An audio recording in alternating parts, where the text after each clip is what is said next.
So hello everyone.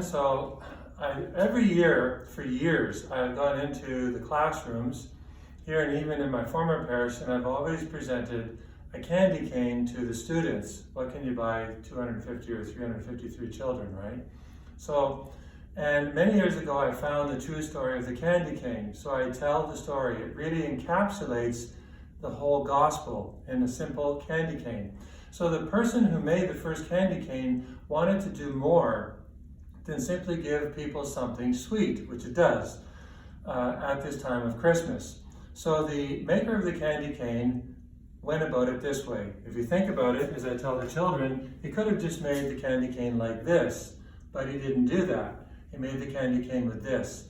So where it starts is, when you put the candy cane like this, it represents a letter and a person. Everybody knows the letter is J. So we get, and all the children know by now, the name Jesus. So the inventor of the candy cane wanted people to think about Jesus every time they ate something sweet. It's kind of a cool thing. So then when you flip it upside down, it becomes something different. It's not Jesus anymore. It rather is a shepherd's crook. So it represents the good shepherd.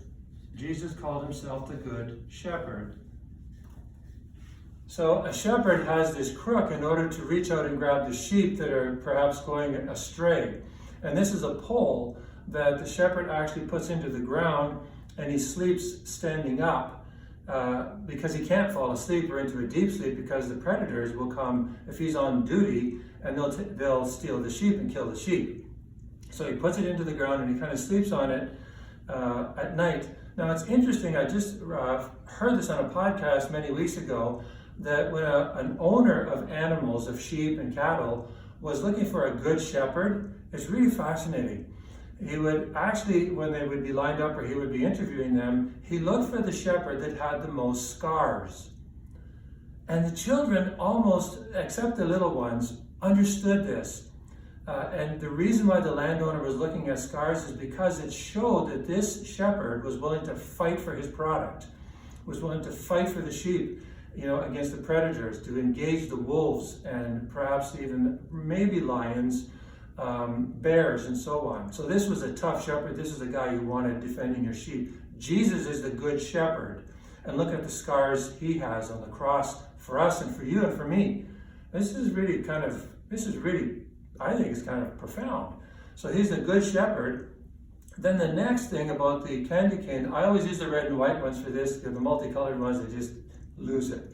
All right, and I tell the kids that, fine, eat whatever you want, but this one tells the story. So the red symbolizes Jesus' blood, because we all know blood is red. And then the white symbolizes Jesus' purity.